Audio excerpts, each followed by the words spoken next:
Hello students. Relation के lecture number 9 में आज हम लोग डिस्कस करने वाले हैं about anti symmetric relation and partial order relation. तो चलिए एंटी सिमेट्रिक रिलेशन स्टार्ट करने से पहले मैं आपका एक कन्फ्यूजन दूर कर दूं। आपने प्रीवियस जो है लेक्चर में आपने डिस्कस किया है अबाउट सिमेट्रिक रिलेशन, मेरा ये सारा समझ गए होंगे। मैं ये कहना चाह रहा हूँ कि सिमेट्रिक रिलेशन अगर कोई भी नहीं है तो आप ये मत बोल दीजिएगा कि कोई एंटी सिमेट्रिक होगा, क्योंकि मैंने आपको ये बात क्लियर कर चुका हूँ कि हर एक रिलेशन आपका इंडिविजुअली डिफाइंड है। इसका मतलब कोई भी रिलेशन किसी अदर रिलेशन से कंपेयर होकर डिफाइंड नहीं है। तो मेरी बात समझ गए होगे कि आप एंटी सिमेट्रिक डिफाइन करने जा रहे हो तो ये मत बोल देना कि अगर कोई रिलेशन सिमेट्रिक नहीं है तो एंटी सिमेट्रिक होगा या एंटी सिमेट्रिक नहीं है तो सिमेट्रिक होगा। तो चलिए हम लोग स्टार्ट करते हैं anti symmetric relation.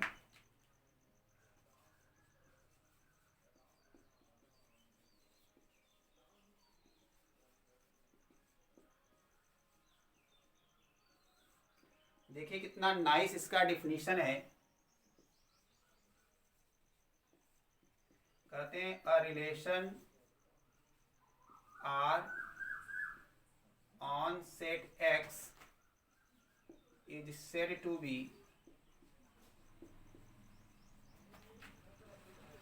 An anti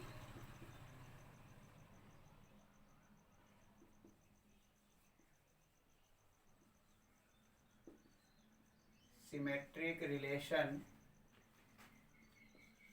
if AB belongs to R and BA belongs to R. This is implies that A is equal to B for every AB belongs to X. देखिए यहाँ पे दो बातें कही गई हैं। इस डिफिनीशन को देखिए, बड़ा ही आप जो है नाइस डिफिनीशन है। इसमें ये कहा गया कि कोई भी रिलेशन आर जो है एंटी सिमेट्रिक कब होगा, जब ए बी आर में है बी ए भी आर में है। मतलब एक रिलेशन जो आर है उसमें दोनों आर्डर पेयर हैं और साथ ही साथ क्या कह दिया गया, ए इक्वल टू बी।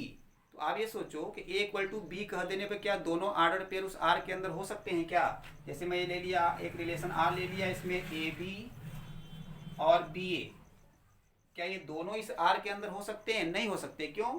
यहाँ पे तो कह रहा है कि A B and B A both are belongs to R, लेकिन यहाँ क्या कर रहा है, ऐसा होना चाहिए कि ए इक्वल टू बी, वो दोनों आर्डर पेयर बिलोंग करें और साथ ही साथ किस प्रकार होना चाहिए, उसका पहला एलिमेंट दूसरे एलिमेंट के इक्वल होना चाहिए। ए इक्वल टू बी, ये दोनों आपस में इक्वल होना चाहिए। तो ये बताओ, अगर ए इक्वल टू बी लेंगे, इसका मतलब जहाँ बी होगा वहाँ ए रख सकते हैं। तो यहाँ बी की जगह पर जब ए रखोगे तो ए हो जाएगा, यहाँ पर बी की जगह रखोगे ए तब भी ये ए हो जाएगा। मतलब सेम टाइप के आर्डर पेयर रिपीट करने लगेगा। और जानते हो किसी सेट के अंदर कोई भी आर्डर पेयर रिपीट होता नहीं। तो कहने मतलब हुआ, अगर ए इक्वल टू बी हो रहा है तो ए बी अगर आर्डर पेयर आर को बिलोंग कर रहा है तो बी ए नहीं होना चाहिए, क्योंकि ए बी और बी ए दोनों अलग अलग कहाँ हुए, सेम हो गए। इसका मतलब हुआ कि आर अगर अगर ए बी में आर है तो बी ए नहीं होना चाहिए। लेकिन यहाँ देखो, अगर ए इक्वल टू बी कह रहा है तो जब यहाँ ए इक्वल टू बी कहोगे तो क्या आएगा, ए आएगा या बी बी आएगा। और ए बी बी आते कहाँ हैं, आइडेंटिटी वाले हैं, डायगोनल वाले हैं, ए बी बी सी सी। इसका मतलब कि जो डायगोनल वाले आपके आर्डर पेयर हैं वो अलाउड हैं, एंटी सिमेट्रिक के लिए आ सकते हैं। लेकिन डायगोनल के को एक्सक्लूड करके जो बाकी आपके आर्डर पेयर हैं उसमें से अगर ए बी अगर आ गया आर के अंदर तो बी ए नहीं आना चाहिए, बी ए नहीं आना चाहिए। क्योंकि अगर ए बी बी ए दोनों आ गए तो दोनों सेम है ना, equal to B condition fulfil हो रहा है। तो यहाँ पे देखो दो बातें हो गई। एक बात तो ये हुआ कि आपके डायगोनल वाले एलिमेंट्स जो होंगे वो अलाउड होंगे, आ सकते हैं, क्योंकि इक्वल टू बी है। और दूसरी बात क्या है, अगर ए बी अगर आर में आ गया तो बी ए नहीं आना चाहिए, बी ए नहीं आना चाहिए। तो देखिए इसी बात को हम लोग लिख सकते हैं दूसरे वर्ड्स में, अगर हम लिखें इसको, इनफैक्ट वास्तव में आपका if A not equal to B, हमने कह दिया कि ए जो है बी के इक्वल नहीं है, A not equal to B, then A B and B A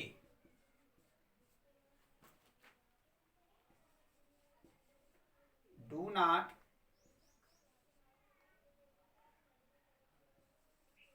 can not belong to R together. देखिए आपने कहा कि अगर आपका A not equal to B हो, भाई अगर कोई भी अगर हम ऑर्डर पेयर ले रहे हैं इसमें 1 2 ले लिया तो 1 2 के इक्वल तो है नहीं, और जब 1 2 के इक्वल नहीं है, देखिए ए नॉट इक्वल टू बी, तो 1 2 और 2 1 मतलब 1 2 और 2 1 can not belongs to R together, एक साथ जो है आर को बिलोंग नहीं कर सकते हैं, ये बात है। तो अब देखिए यहाँ पर थोड़ा सा इसी को समझिए। अगर मैं मान लीजिए कि consider a relation R on X, X में हमने क्या ले लिया, ए बी सी, ये। अब इसमें देखो, इसको अगर हम मान लो कि अगर हम इसको टेबुलर फॉर्म में अगर लिखें तो कैसे लिखेंगे, हमारा यहाँ पर रिलेशन हो जाएगा आर, यहाँ क्या लिखोगे, A B C, A B C, यहाँ क्या आएगा आपका ए, यहाँ क्या आएगा, इसके साथ पेयर बनाओगे तो ए बी, इसके साथ पेयर बनाओगे तो ए सी, इसका इसके साथ बी ए, इसका इसके साथ बी बी, इसका इसके साथ बी सी, और इसका इसके साथ सी ए, फिर क्या आएगा आपका सी बी, फिर क्या आएगा सी सी। तो देखिए ये किसी भी रिलेशन को रिप्रेजेंट करने का कौन सा मेथड है, ये टेबुलर मेथड है। तो इसमें देखिए टेबुलर मेथड में क्या कहा गया, इसमें एंटी सिमेट्रिक में, कि आपका ये जो डायगोनल वाले एलिमेंट हैं इस आर के अंदर आपके क्या हो सकते हैं, आ भी सकते हैं और नहीं भी आ सकते, मतलब अलाउड हैं, क्योंकि ए इक्वल टू बी लिखा है ना, ए इक्वल टू बी टाइप वाले जो ऑर्डर पेयर होंगे अलाउड होंगे। लेकिन उसके पहले देखिए यहाँ वाला जो बी ए है, अगर बी ए आर में आ गया तो ए बी जो है क्या होगा, आर में नहीं आएगा, क्योंकि उस केस में अगर आ जाएंगे तो ए इक्वल टू बी होना पड़ेगा, ए इक्वल टू बी होता नहीं है। इसका मतलब हुआ कि एंटी सिमेट्री के लिए देखिए क्या कंडीशन है, कंडीशन ये है, यहाँ पे देखिए कंडीशंस की हम लोग बात करें, कौन कौन सी कंडीशंस बन सकती हैं। कंडीशंस में हम बात करें, जैसे यहाँ पे पहला आपने कहा कि अगर ए बी अगर वो आर को बिलोंग कर रहा है, आर को बिलोंग कर रहा है, तो आप कहोगे कि जो बी ए है, बी ए वो does not belongs to R. दूसरी बात आप कह सकते हो कि अगर ए बी आर को बिलोंग नहीं कर रहा है, ए बी अगर आर को बिलोंग नहीं कर रहा है तो कौन कर सकता है, B A belongs to R. मतलब इन दोनों में से जो आपके कॉन्जुगेट टाइप के जो ऑर्डर पेयर हैं, एक बिलोंग करेगा तो दूसरा नहीं। अब देखो यह हो सकता है, मान लो कि अगर ए बी अगर बिलोंग नहीं कर रहा है आर को, तो आप कहोगे कि बी ए भी आर को बिलोंग नहीं करना चाहिए, दोनों ना बिलोंग करें, दोनों आर को बिलोंग ना करें। तो ए बी अगर बिलोंग नहीं कर रहा है तो बी ए भी ना हो, या अगर ए बी है तो बी ए नहीं होना चाहिए, बी ए है तो ए बी नहीं होना चाहिए। तो आप देखोगे कि क्या होगा, किसी भी पेयर ऑफ ऑर्डर पेयर के लिए, ए बी बी ए इस टाइप के पेयर ऑफ ऑर्डर पेयर के लिए कितने चॉइस हैं आपके पास, 3 चॉइस हैं।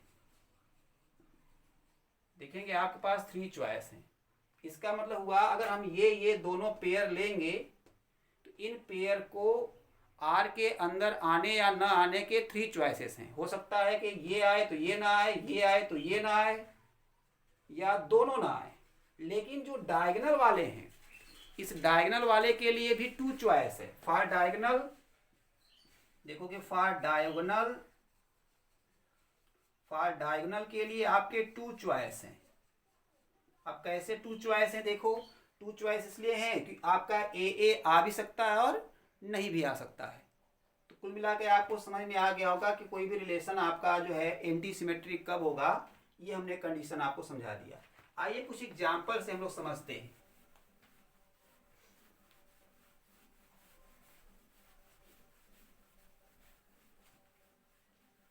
जैसे हम एग्जाम्पल लिख रहे हैं, एग्जाम्पल में हमने लिखा कंसीडर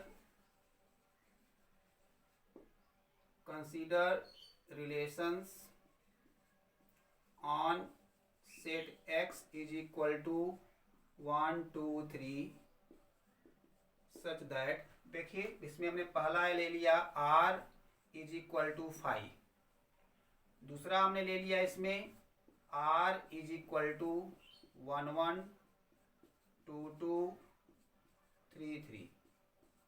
आप जानते हो, इसके बाद आपका ये हमने ले लिया r इज इक्वल टू 1 2 2 1 3 3, ये ले लिया।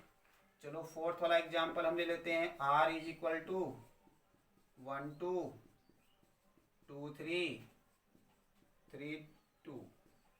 फिर एक फिफ्थ ले लेते हैं, r इज इक्वल टू 2 3 1 3 1 2। और एक 6 ले लेते हैं, r is equal to x cross x। ये तो चलिए हम इसमें से चेक करते हैं कि कौन सा रिलेशन आपका एंटी सिमेट्रिक है। तो देखो यहाँ पे हमारा फाई को समझने का प्रयास करिए कि एंटी सिमेट्रिक है कि नहीं। आपने देखो जो 3 चॉइसेस लिखा था, 3 चॉइसेस में आपने ये लिखा था कि A B does not belongs to R and B A does not belongs to R, मतलब ए बी ए दोनों ना हो। तो चलो वो दोनों नहीं है। अब उसके बाद आपने डायगोनल वाले के लिए क्या कहा था कि वो आ भी सकता है और नहीं भी आ सकता है। तो चलो डायगोनल वाला नहीं आया, और उसमें आपने कौन सा कंडीशन ले लिया, ए बी भी नहीं बिलोंग कर रहा है, बी ए भी नहीं बिलोंग कर रहा है। तो आर के अंदर मिला कौन, कोई नहीं। तो आपके एंटी सिमेट्रिक रिलेशन को फुलफिल कर रहा है। इसका मतलब आपका ये क्या है, एंटी सिमेट्रिक रिलेशन है। और आप जानते हैं इसको क्या बोलते हैं, इम्पटी रिलेशन। तो जो आपका इम्पटी रिलेशन है ये आपका एंटी सिमेट्रिक है। ये आइए देखिए इसको क्या बोलते हैं, इस सेट पर ये आपका आइडेंटिटी रिलेशन है, डायगोनल रिलेशन है। और ये भी आपका देखोगे डायगोनल वाले एलिमेंट इसमें अलाउड है। पहले मैंने बताया एंटी सिमेट्रिक में डायगोनल वाले एलिमेंट अलाउड हैं। तो ये आपका एंटी सिमेट्रिक है। इसमें आइए देखिए 1 2 और 2 1। देखो 1 2 और 2 1 दोनों आ गए, है ना। तो अगर 1 2 है तो आपने कहा था कि 2 1 नहीं हो सकता, या ए बी है तो बी ए नहीं हो सकता, ए बी है तो बी ए नहीं होगा, बी ए है तो ए भी नहीं होगा। तो देखो ये क्या है, ये हमारा एंटी सिमेट्रिक नहीं है। लेकिन देखो कि ये रिलेशन सिमेट्रिक है। देखिए एंटी सिमेट्रिक नहीं है लेकिन ये सिमेट्रिक है। देखिए ये सिमेट्रिक है आपका, देखो इसको निकालोगे ये सिमेट्रिक है। लेकिन मैंने आपसे ये भी बात कहा था कि मैं एक ऐसा एग्जाम्पल दूंगा ना तो वो आपका सिमेट्रिक होगा ना ही आपका क्या होगा, एंटी सिमेट्रिक होगा। तो देखिए यहाँ पे आइए ये एग्जाम्पल देखिए। ये एग्जाम्पल में आपका क्या है, 1 2 है। चलिए 1 2 है लेकिन 2 1 नहीं होना चाहिए। देखिए 2 1 है कहीं नहीं है, तो ये हमारा ठीक है। अब देखो 2 3 है, तो 2 3 है तो 3 2 नहीं होना चाहिए। देखो यहाँ 3 2 है, तो इसका मतलब ये भी हमारा एंटी सिमेट्रिक नहीं हुआ। और साथ ही साथ ये देख लीजिए कि ये एंटी सिमेट्रिक भी नहीं है और सिमेट्रिक भी नहीं है। क्यों सिमेट्रिक नहीं है, क्योंकि 1 2 तो है लेकिन 2 1 नहीं है। तो मैंने कहा था ना कि कोई भी रिलेशन ऐसा भी मैं एग्जाम्पल दूंगा जो सिमेट्रिक नहीं है तो एंटी सिमेट्रिक भी नहीं होगा, एंटी सिमेट्रिक नहीं है तो सिमेट्रिक भी नहीं होगा। इसमें आइए देखिए 2 3 है तो 3 2 नहीं होना चाहिए, कहीं 3 2 है नहीं। 1 3 है तो 3 1 नहीं होना चाहिए, कहीं है नहीं है। 1 2 है तो आपका 2 1 नहीं होना चाहिए, तो देखिए 2 1 कहीं है नहीं है। तो इसका मतलब ये आपका सिमेट्रिक रिलेशन है, एंटी सिमेट्रिक रिलेशन है, सॉरी। अब ये आइए देखिए r equal to X cross X. जब एक्स क्रॉस एक्स निकालोगे तो क्या क्या आएगा, 9 ऑर्डर पेयर आएंगे, और उस 9 ऑर्डर पेयर में 1 3 है तो 3 1 भी आएगा। इसका मतलब ये रिलेशन आपका क्या है, ये एंटी सिमेट्रिक नहीं है। तो ये आपकी कहानी हो गई। अब देखिए एंटी सिमेट्रिक रिलेशन को इस तरह से तो आप समझ गए। एक दूसरा तरीका है आपको जो है एंटी सिमेट्रिक को समझने का। आप एंटी सिमेट्रिक को ऐसे भी समझ सकते हो। देखो इस बात को हम नोट करके लिखते हैं। देखिए आपने क्या लिखा था, आपने लिखा था for anti symmetric relation. For anti symmetric relation के लिए क्या लिखा था आपने कि अगर A B belongs to R and B A belongs to R, this is implies that A equal to B. ये लिखा था आपने एंटी सिमेट्रिक के लिए। अब देखो अगर मैं इसी को ऐसे लिखूं कि A B belongs to R and, बताओ अगर ए बी ए आर में है तो बताओ यहाँ पर ए बी कहाँ बिलोंग करेगा, आर इनवर्स में। आप जानते हो कि बी ए अगर आर में है तो ए बी कहाँ होगा, आर इनवर्स में। अब आप पढ़ चुके हो कि कोई भी एलिमेंट अगर यक्स ए में भी है, अगर यक्स जो है बी में भी है, तो आप जानते हो कि जो यक्स होगा दोनों के इंटरसेक्शन में भी होगा। ये आप सेट 3 पढ़ चुके हो कि अगर A x belongs to A and x belongs to B, भाई यक्स ए में भी है बी में भी है, दोनों में है, तो क्या कॉमन में नहीं होगा, ये इंटरसेक्शन बी में भी होगा। तो वही बात यहाँ देखो कि ए बी आर में है, ए बी आर इनवर्स में है। इसका मतलब ये हुआ कि जो ए बी होगा वो आर इंटरसेक्शन आर इनवर्स में भी होगा। अब यहां देखो कह रहे हो कि ए बी जो है आर इंटरसेक्शन जो है आर इनवर्स में है, और यहां पे बाद में क्या कह रहे हो कि ए इक्वल टू बी है, तो जब यहाँ ए इक्वल टू बी करोगे, तो यहाँ जब ए इक्वल टू बी करोगे, इसको इसके साथ जब कंपेयर करोगे, तो इसका मतलब ये हुआ कि A belongs to R intersection R inverse. और ए वाले कहाँ, ए टाइप के होते क्या हैं? अरे भाई ए वाले आपको मिलते कहाँ पे हैं? डायगोनल रिलेशन से। डायगोनल आर आइडेंटिटी से मिलता है, आइडेंटिटी रिलेशन से। डायगोनल या आइडेंटिटी रिलेशन तो ए टाइप के मिलते हैं। इसका मतलब हुआ अगर ए बिलोंग्स टू ए, इसका मतलब कि ये वाला कंडीशन किसका सबसेट होना चाहिए? ये आपका identity relation delta R I A का सबसेट होना चाहिए। बात समझ पाए कि नहीं समझ पाए? हम ये कहना चाह रहे हैं कोई भी रिलेशन एंटी सिमेट्रिक कब होगा? जब आर और उसके इनवर्स का इंटरसेक्शन जब हम निकालें, तो वो क्या हो, आइडेंटिटी रिलेशन का क्या होना चाहिए? सबसेट होना चाहिए। इसका मतलब ये हुआ, इसी बात को हम ऐसे लिख दें कि if R intersection R inverse, या इसी को लिख सकते हैं आर इनवर्स इंटरसेक्शन आर। जानते हैं इंटरसेक्शन कम्यूटेटिव होता है। अगर ये सबसेट हो जाए आइडेंटिटी रिलेशन का, मतलब आइडेंटिटी रिलेशन से ये बना हो, तो then R is an anti symmetric relation. Anti symmetric relation. तो आर को हम क्या कहेंगे? एंटी सिमेट्रिक रिलेशन कहेंगे। चलिए अभी हमने जो एग्जाम्पल लिखा था, उसी एग्जाम्पल से हम आपको एक इसको समझाते हैं। जैसे मान लीजिए एक एग्जाम्पल ले लेते हैं। Consider R on set x is equal to 1 2 3 such that r is equal to, हमने ले लिया 1 2 2 3 3 3। तो देखो इस रिलेशन को अगर देखो, तो ये रिलेशन आपका एंटी सिमेट्रिक है। चूंकि देखो 1 2 है तो 2 1 नहीं होना चाहिए, नहीं है। 2 3 है लेकिन 3 2 नहीं होना चाहिए, तो नहीं है। और 3 3 बताया था, डायगोनल वाले एलिमेंट्स जो होते हैं, पेयर्स जो ऑर्डर पेयर होते हैं, वो अलाउड होते हैं। अब देखिए अगर हमको इसको चेक करना है एंटी सिमेट्रिक है कि नहीं, तो हम इस कंडीशन से कैसे चेक करेंगे? तो इसका हम क्या निकालेंगे? आर इनवर्स निकालेंगे। तो आर इनवर्स क्या आएगा? ये 2 1, ये क्या आ जाएगा? 3 2, और ये क्या आ जाएगा? 3 3। अब चलिए हम निकालते हैं आर इंटरसेक्शन आर इनवर्स। बताइए क्या आएगा? तो कहोगे सर 3 3 आएगा। ये 3 3, क्या ये बताओ कि ये जो है आइडेंटिटी रिलेशन का सबसेट नहीं है? अरे भाई इस सेट पर, अगर इस सेट पर अगर मैं आइडेंटिटी लिखूं तो क्या लिखोगे? आइडेंटिटी 1 1 2 2 3 3, ये तो लिखोगे आइडेंटिटी। तो बताओ क्या ये जो इंटरसेक्शन है, क्या ये आइडेंटिटी से नहीं बना है? बना, इसलिए उसका सबसेट है। और जब सबसेट होता है तो मैं बता दिया था आपको क्या, आर इज एंटी सिमेट्रिक। तो आर क्या हो गया आपका? एंटी सिमेट्रिक हो गया। तो याद रखिएगा कि अगर आर का इंटरसेक्शन अगर आर इनवर्स के साथ निकाला जाए, वो आइडेंटिटी रिलेशन का अगर सबसेट हो जाए, तो हम ऐसे रिलेशन को हम क्या कहते हैं?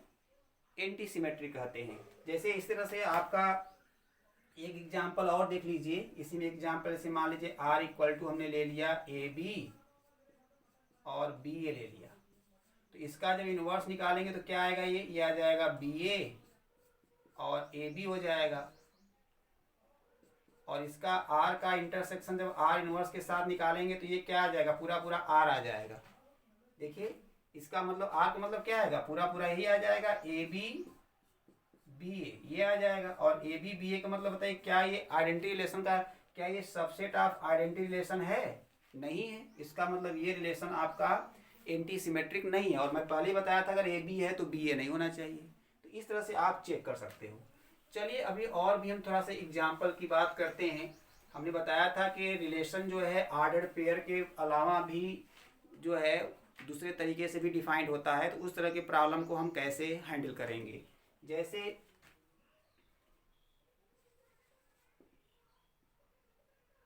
consider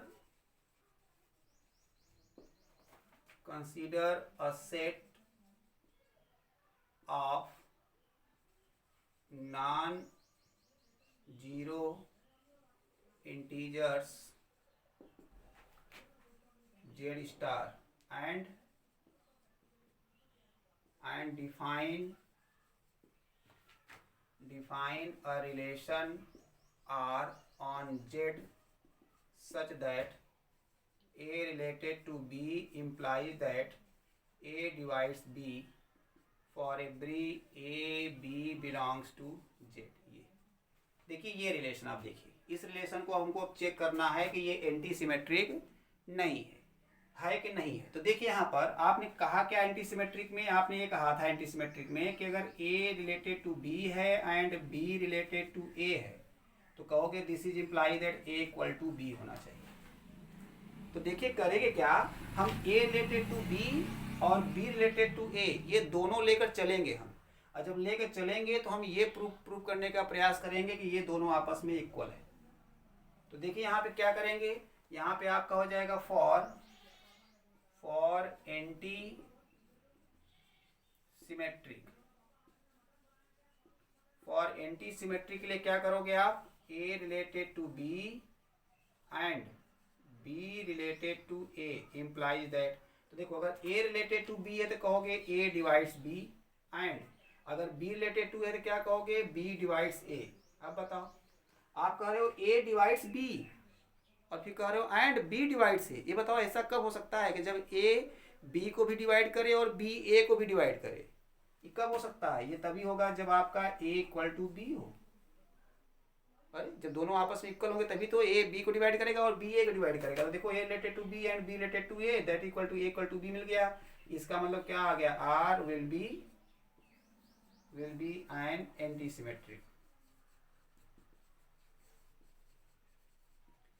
symmetric relation. इसका मतलब R आपका एक एंटी सिमेट्रिक रिलेशन हो गया। और भी इसका मतलब जो ये A डिवाइड्स B है ये एंटी सिमेट्रिक रिलेशन है। चलिए और एक एग्जांपल देते हैं।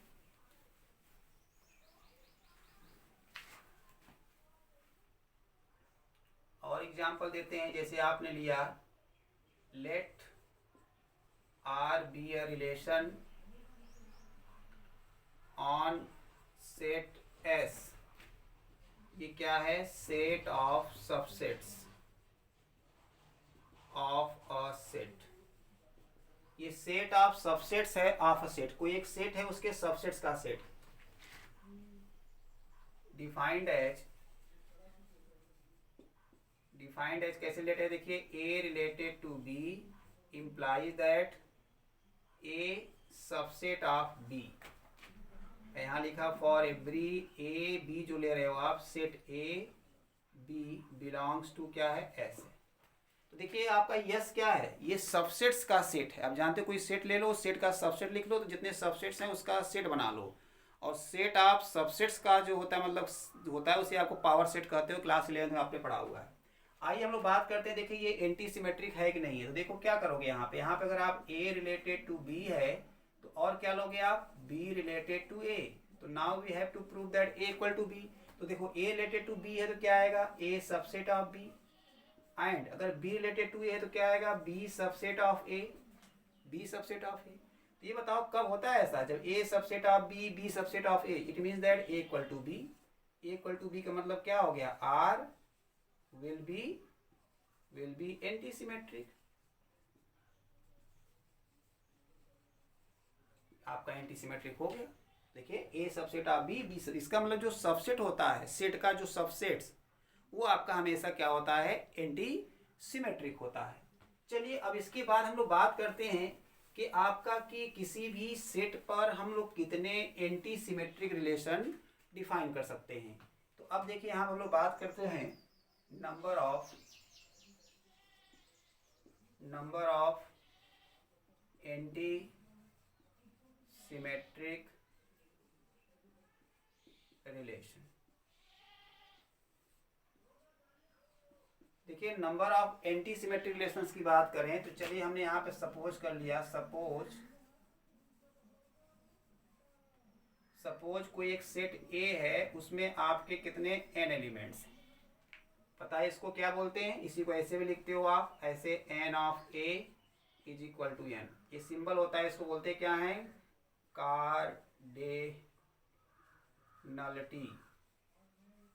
कार्डिनलिटी बोलते हैं इसका, कार्डिनलिटी ऑफ A।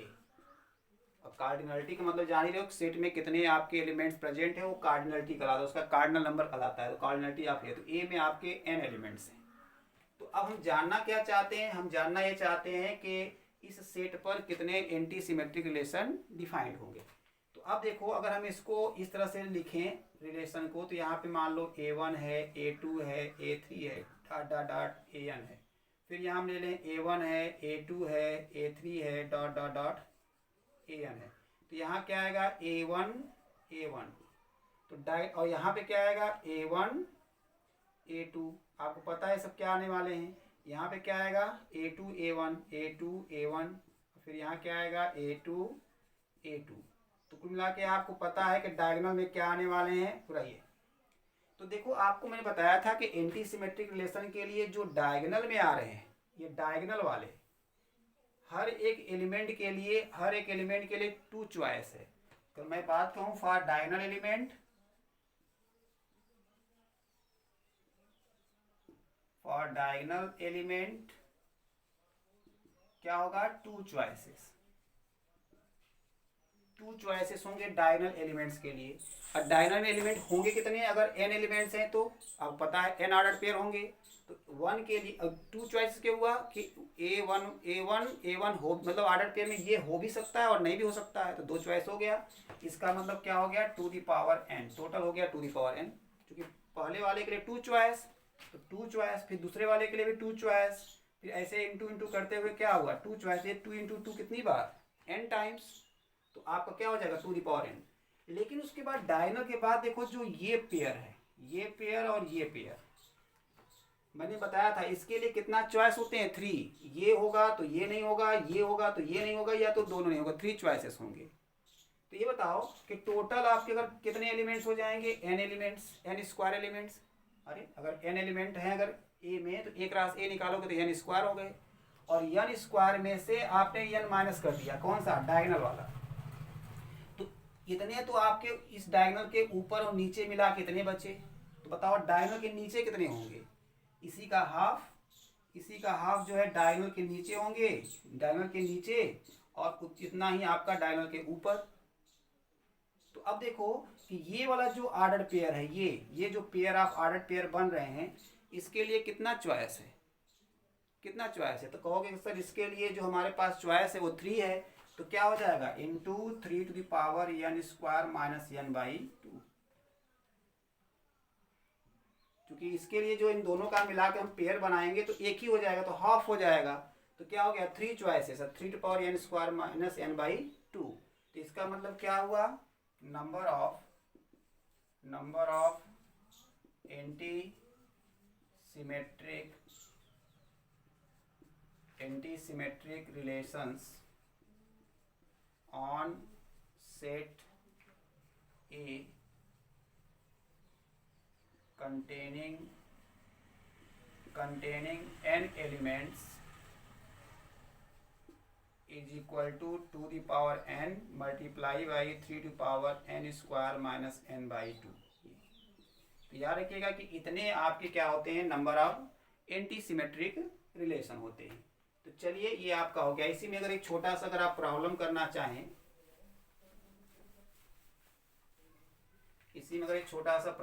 चाहें, ऑब्जेक्टिव, या ऐसे लिख लीजिए क्वेश्चन कोई कि if cardinality of A is equal to 3, then number of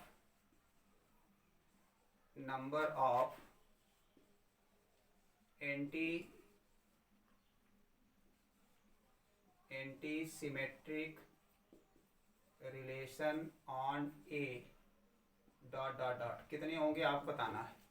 तो देखिए यहाँ पे n की वैल्यू कितनी है 3 है सिंस, तो therefore number of anti symmetric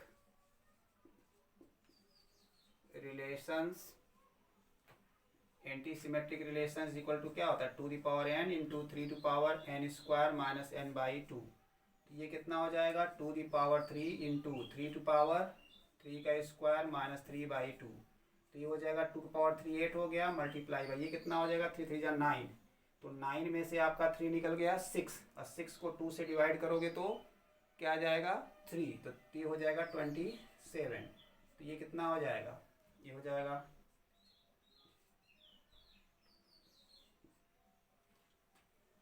तो आपका कितना हो जाएगा 216 आपके एंटी सिमेट्रिक रिलेशंस होंगे। चलिए तो अब हम लोग स्टार्ट करते हैं पार्शियल ऑर्डर रिलेशन।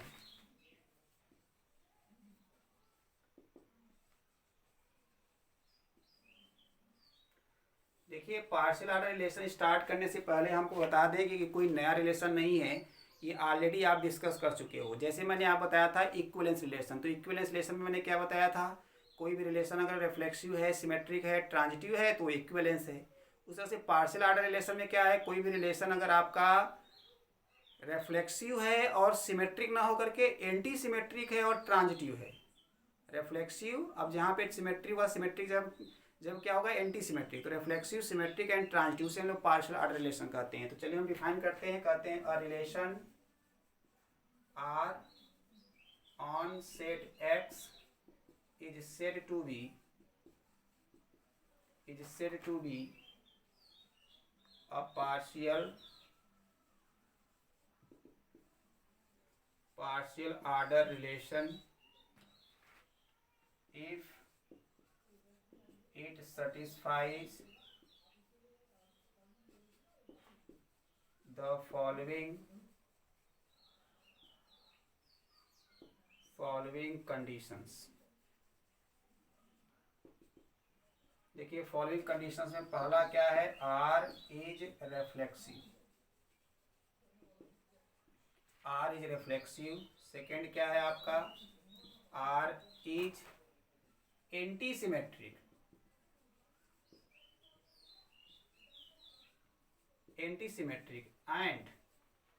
एंड जो थर्ड नंबर है R is transitive.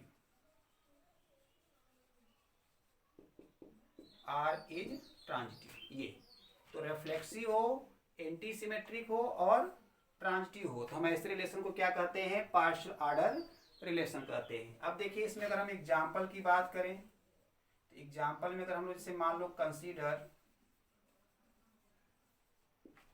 A relation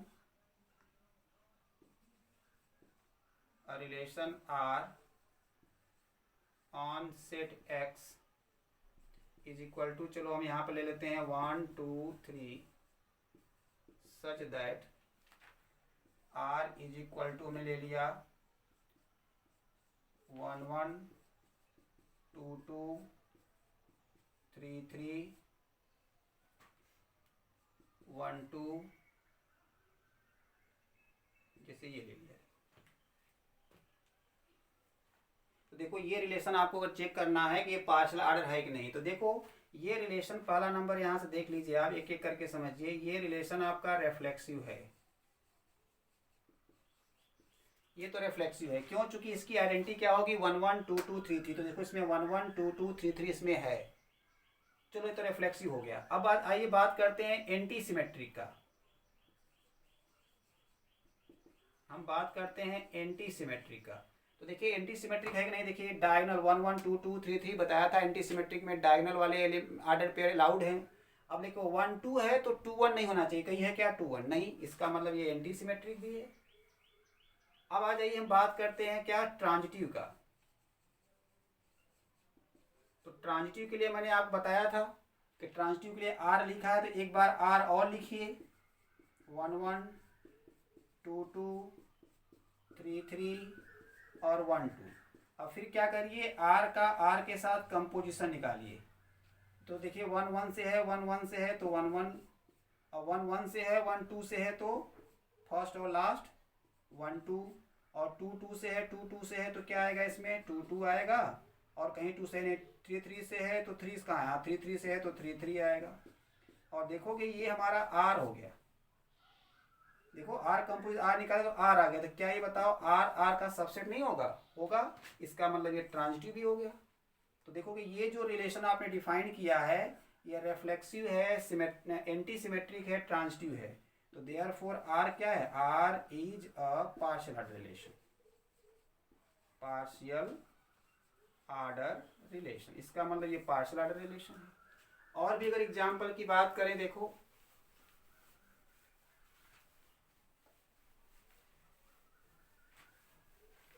दूसरा एग्जाम्पल अगर हम लोग बात करें, जैसे कि define R on set Z star, Z star मतलब समझिएगा इसमें जीरो नहीं है, as A related to B implies that A divides B. देखिए ए डिवाइड जो बी है आपका, ये जो रिलेशन है पार्शियल ऑर्डर है। क्यों? क्योंकि ये रिफ्लेक्सिव है। देखोगे आपका जो है ये रिफ्लेक्सिव है।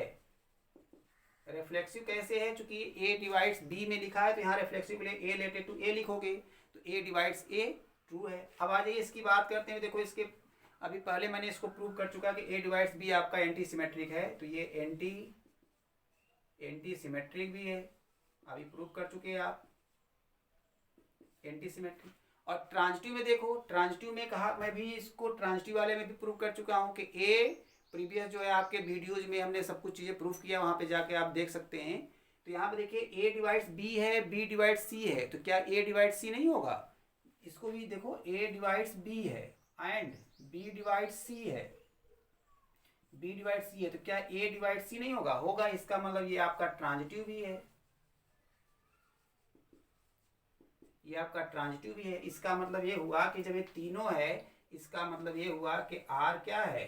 Is a partial order relation, partial order relation, इसका मतलब पार्शियल ऑर्डर रिलेशन है। और चलिए अभी हम आपको एक होमवर्क में देते हैं, 3rd नंबर। अभी जो आपने पढ़ा था A related to B implies that A subset of B, ये आप चेक करके बताइएगा कि ये पार्शियल ऑर्डर है कि नहीं है, ये पार्शियल ऑर्डर है कि नहीं है, पार्शियल ऑर्डर रिलेशन, ये आपको बताना है जो सबसेट वाला है। तो आई होप आज का लेक्चर आपको अच्छा लगा होगा। इसके बाद हम लोग जो अगला लेक्चर में हम लोग जो बात करने वाले हैं, हम लोग का जो रिलेशन पे जो जनरल आपके जो डिफिनीशंस थे, जो बेसिक कॉन्सेप्ट थे वो क्लियर हो गए। अब हम लोग नेक्स्ट जो है हम लोग जो वीडियो हम बनाएंगे उसमें आपके टोटल आपके प्रॉब्लम की हम बात करेंगे। तो चलिए, thank you for watching this video.